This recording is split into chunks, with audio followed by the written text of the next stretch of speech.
ఉపయోగించినట్లయితే వారికి ఇంజరీస్ అవ్వకుండా, అలాగే యాక్సిడెంట్ జరగకుండా, ఏదైనా యాక్సిడెంట్ జరిగినా కానీ ప్రాణం పోకుండా ఉంటుంది. కాబట్టి ప్రతి ఒక్కళ్ళకి అవేర్నెస్ కల్పించడానికి ఈ రోజున మన మద్దూరు టౌన్ పోలీసు వారు, అలాగే మన సిఐ గారు, టౌన్ ఎస్ఐ గారు సిబ్బంది ప్రజల్లో అవగాహన కల్పించడానికి ఈ హెల్మెట్ అవేర్నెస్ ప్రోగ్రామ్ ఒకటి కండక్ట్ చేయడం జరిగింది. ర్యాలీ ఒకటి కండక్ట్ చేయడం జరిగింది.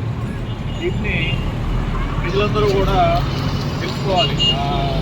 తమ యొక్క మోటార్ సైకిల్ మీద వచ్చేటప్పుడు ఎలాంటి యాక్సిడెంట్ జరిగినా కానీ హెల్మెట్ ఉంటే వాళ్ళకి ప్రాణాపాయం ఉండదు అనే విషయాన్ని గుర్తుపెట్టుకొని ప్రతి ఒక్కళ్ళు కూడా వారి యొక్క సేఫ్టీ గురించి, వారి యొక్క లైఫ్ గురించి, వారి యొక్క ఫ్యామిలీ గురించి ఆలోచించి ప్రతి ఒక్కళ్ళు కూడా హెల్మెట్ని యూజ్ చేసినట్లయితే వారికి కూడా సేఫ్గా ఉంటుంది. అలాగే వారందరికీ కూడా సేఫ్గా ఉంటుంది. కాబట్టి దీని మీద మన పోలీస్ డిపార్ట్మెంట్ తరఫున ప్రతి ఒక్కరికి అవేర్నెస్ కల్పించడానికి అనేక కార్యక్రమాలు చేయడం జరిగింది. అలాగే ఈ ట్రాఫిక్ సంబంధించినటువంటి మంత్ ఒకటి జరుగుతుంది. దీంట్లో అనేక రకాలుగా ప్రజలకి అవేర్నెస్ కల్పించడం జరిగింది.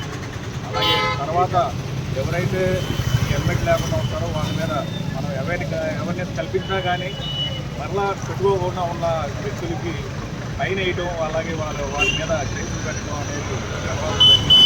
కాబట్టి ప్రతి ఒక్కరూ తమ యొక్క సేఫ్టీ గురించి ఆలోచించి ప్రతి ఒక్కరూ కూడా ఈ హెల్మెట్ ఉపయోగించాలని